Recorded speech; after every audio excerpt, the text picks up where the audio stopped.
Échale un vistazo a esta gráfica. El resultado es impactante.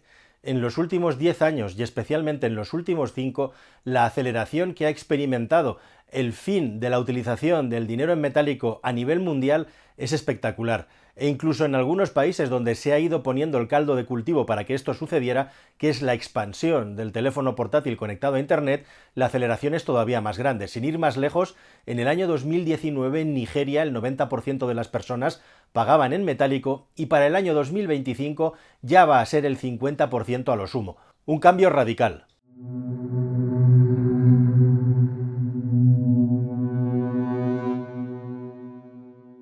¿Qué tal, mis queridos amigos? Bienvenidos a un nuevo viaje en el cascarón de nuez, sobre el fin del dinero en metálico y los peligros para el usuario particular que puede tener que directamente las autoridades no nos permitan ya utilizar el papel moneda. Grabamos un vídeo en su día en el que te explicaron cuáles eran esas consecuencias y, entre otras muchas, evidentemente, el hecho de que desaparezca la transacción en metálico supone que todo está registrado y todo está transaccionado de una manera digital.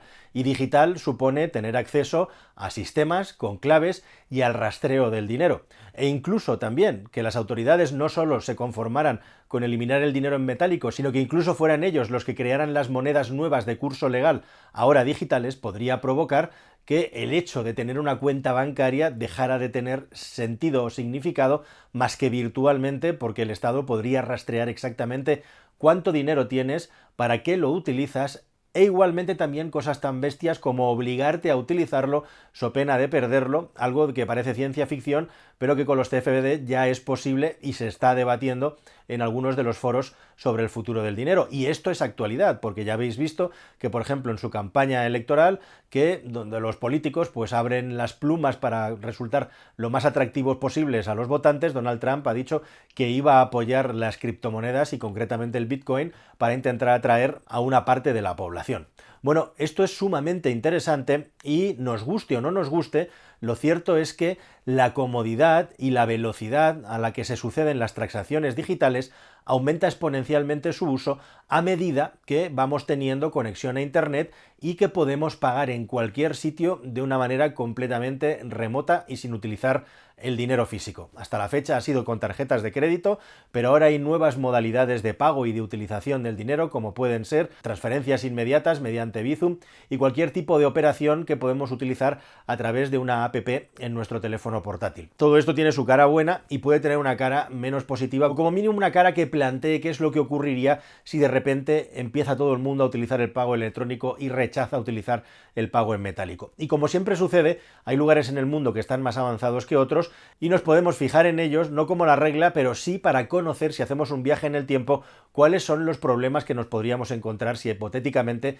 dejáramos de utilizar el dinero que manejamos día a día en metálico. Y es súper interesante. Hay países como Canadá, como Nueva Zelanda o como la mismísima Australia que tienen unas tasas de utilización del cash que ya son prácticamente marginales.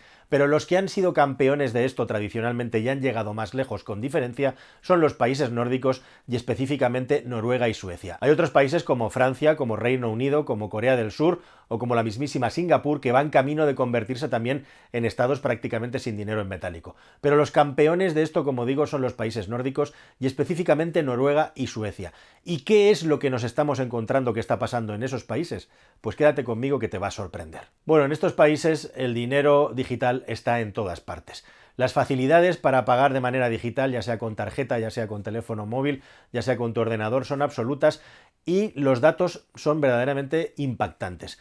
De todo el dinero que se mueve en Suecia, menos del 1% se mueve ya en cash. Evidentemente, esta cifra está, condicionado porque la mayor parte de los grandes movimientos de dinero son entre empresas y esos son siempre digitales, ¿no? Cuanto mayor es la cifra, mayor es la cantidad de dinero que se mueve de forma digital por transferencia, como se hace ya desde hace muchos años. Pero lo que es muy llamativo es que actualmente 7 de cada 100 personas en Suecia han pagado en metálico en los últimos 3 meses aproximadamente, lo que significa que para más del 90% de los suecos en los últimos meses se han hecho 0 transacciones en metálico.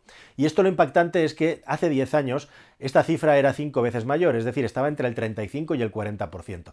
Así que primer dato impactante. El dinero que se mueve a gran escala hace ya mucho tiempo que desapareció físicamente y de hecho en España, con todas las normas que tenemos ahora antifraude, prácticamente es imposible pagar ya grandes pagos en metálico para la compra de un coche, para la compra de una casa o directamente, como bien sabéis, para hacer un Bizum o una transacción. Las cifras se han ido reduciendo radicalmente hasta los 1.000 y los 2.000 euros, con lo cual es muy difícil hacer grandes transacciones, con lo cual su papel en el total de las transacciones de un país es completamente residual. Y en segundo lugar, lo impactante igualmente también es que el hecho de hacer desaparecer de una manera premeditada el dinero físico ha sido completamente en paralelo de la desaparición de las oficinas bancarias y del papel que ejercían, uno de los papeles más sanos, que es el hecho de que las personas pudieran ir allí a tener su dinero guardado y extraerlo físicamente, que es, entre otras cosas, para lo que sirven los bancos. Entonces, si le quitas a la población la posibilidad de sacar dinero en metálico, ¿qué es lo que pasa? Pues que la gente deja de sacarlo. Y en Suecia, por ejemplo, hay muchas provincias y regiones del país donde la media ya para poder conseguir un cajero automático donde extraer dinero físico está a 40 kilómetros o más de tu casa, con lo cual se ha estado desincentivando completamente y de una manera premeditada el uso del dinero en metálico en este país. ¿Y qué es lo que ha pasado y con qué es con lo que se han encontrado? Con una desagradable sorpresa. Antes, déjame que te cuente que en estos países, Noruega, Suecia, el fraude, la utilización del dinero en metálico relacionado con la economía sumergida es muy inferior al del resto de países, que la confianza de los ciudadanos en sus instituciones y en que el pago de sus impuestos acaba llegando a donde debe es muy alta, y que digamos que hay un pacto común entre instituciones y usuarios por los que la gente tiene las puertas abiertas de sus cuentas bancarias. Es decir, es un sistema basado en la confianza entre autoridades y ciudadanos, y solo a través de esa confianza se ha podido llegar al punto en el que el dinero en metálico casi ha desaparecido. Pero como te digo, se han encontrado con una sorpresa muy desagradable, hasta el punto que algunas autoridades se están planteando ya si no habría que parar o incluso aumentar la cantidad de dinero en metálico. ¿Y esto por qué? Bueno, pues es muy impactante, y las palabras de la miniatura de este vídeo no son mías ni me las he inventado yo. Uno de los fiscales de la Fiscalía General del Estado describió la situación como que Suecia se había convertido en el Silicon Valley de la ciberdelincuencia. Resulta tremendamente chocante, pero evidentemente, si la gente no lleva dinero por la calle ni hay bancos, los atracos para robar dinero en metálico prácticamente dejan de existir y por ahí aumenta la seguridad. Pero la seguridad ha dejado de aumentar, o mejor dicho, se ha visto muy degradada por otro lado, y es por el lado de la ciberseguridad, cuando todo el mundo está operando digitalmente. Y aquí comienzan a llegar una serie de retos, una serie de problemáticas que en Suecia todavía no son capaces de manejar por los motivos que te voy a comentar. Además de los motivos de seguridad, ahora vamos a ahondar en esto, que es lo que está pasando allí. Hay otros motivos muy interesantes que son de seguridad, pero ya como país. Lo hemos visto recientemente con ese parche de seguridad sobre los sistemas que corren en Microsoft, la que han liado a nivel mundial simplemente por la utilización de un tercero que a su vez está dentro de un sistema que utilizan masivamente en todo el planeta. Pues una suerte de apagón que genera unas grandes pérdidas económicas y un gran prejuicio a aquellas personas que dependen de estos sistemas. ¿Qué ocurre ahora? Si en una situación de escalada de tensión con los vecinos, como puede ser Rusia en Suecia, de repente hay un ciberataque masivo o de repente hay un apagón de electricidad, ante situaciones radicales, situaciones límite, el dinero en metálico podría seguir permitiendo las transacciones sin ningún tipo de problema, mientras que si el dinero metálico se hubiera eliminado, podría ser un absoluto caos que las personas pudieran seguir intercambiando bienes y servicios en una situación en la que por algún motivo el sistema ha dejado de funcionar. Aunque esto te parezca de ciencia ficción, es precisamente uno de los motivos en Suecia por los que no solamente se ha decidido frenar la desaparición del metálico, sino que se está promoviendo que se mantenga un cierto nivel de dinero en metálico por una cuestión de seguridad nacional. Y este es uno de los motivos por los que precisamente en estos países ahora hay un debate en el que se contempla eso, un techo mínimo de dinero en metálico para que el país pueda seguir funcionando ante incidencias radicales y masivas como podrían estar sucediendo en el futuro. Llamativo, ¿verdad? Parece distópico, pero esto ahora mismo se está planteando en países en el que el dinero físico está desapareciendo, literalmente. Y en segundo lugar, lo que ocurre también, y esto sí que tiene difícil solución, es que las estafas online se han disparado en el país sueco también. Y de hecho, los propios fiscales del país hablan mucho de que el tema del crimen organizado en el Estado es un problema, y las zonas no-go donde hay la ley de la mafia directamente.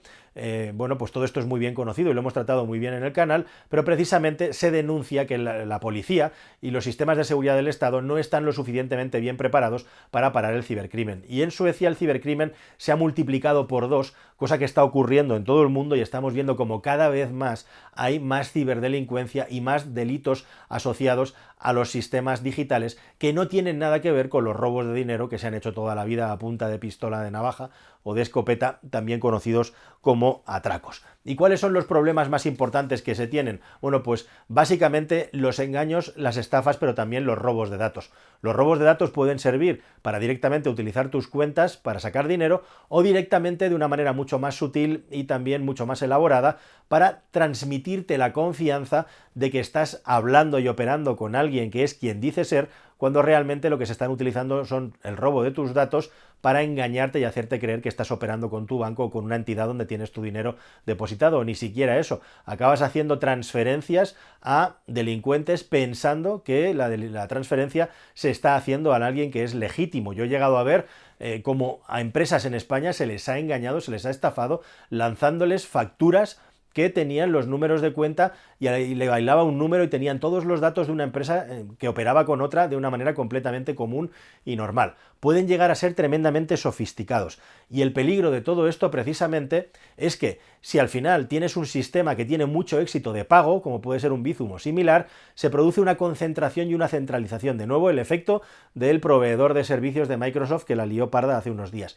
Si todos utilizamos la misma pasarela, si todos utilizamos el mismo sistema por su facilidad, es mucho más fácil, primero de todo, que si se cae, se provoque el caos. Y en segundo lugar, que nos acostumbremos tanto a utilizar el mismo sistema que sea mucho más fácil hacer una suplantación de la identidad de ese sistema, como está ocurriendo hoy en día, y directamente robarte el dinero. En España ya lo estamos viendo también, como las estafas más sofisticadas son capaces de tener tus datos, son capaces de emular el teléfono de la oficina bancaria con la que hablas normalmente y, en definitiva, trasladarte a un mundo virtual donde todo parece absolutamente normal, aunque lo que tienes delante es un espejo de la realidad y detrás lo que hay son unos ciberdelincuentes. E igualmente también el problema de la no presencia física de los ciberdelincuentes. Es decir, una vez que todo el dinero se mueve en el ámbito digital, la delincuencia puede estar en cualquier parte del mundo, no necesariamente a la vuelta de la esquina del banco donde has ido a sacar tu pensión. Y esto es un absoluto problema y quebradero de cabeza para las autoridades, porque precisamente su rastreo se complica muchísimo.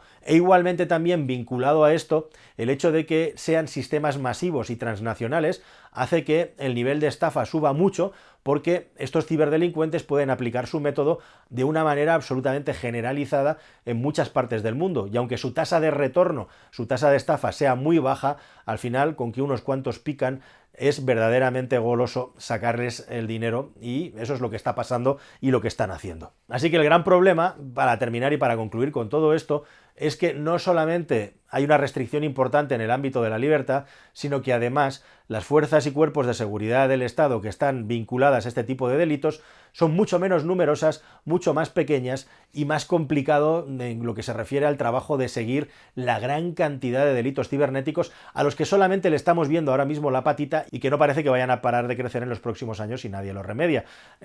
La policía, los cuerpos y fuerzas de seguridad del Estado están diseñados para garantizar la seguridad ciudadana física en la calle y sobre bienes físicos. Hay, por supuesto, unidades de delitos contra la delincuencia digital y cada vez más están avanzando y están mejorando, pero proporcionalmente en relación al aluvión que se viene, los medios siguen siendo total, rotunda y absolutamente insuficientes. Así que, como está ocurriendo en Suecia, si nadie lo remedia, este es un reto que igualmente también tenemos aquí a la vuelta de la esquina, como tantos otros que están por venir en este nuevo mundo que se está configurando. Nada más, querida familia, espero que esta información os haya parecido muy interesante y nos vemos en un próximo vídeo aquí en el canal, en el Cascarón de Nuez. Hasta el siguiente, adiós.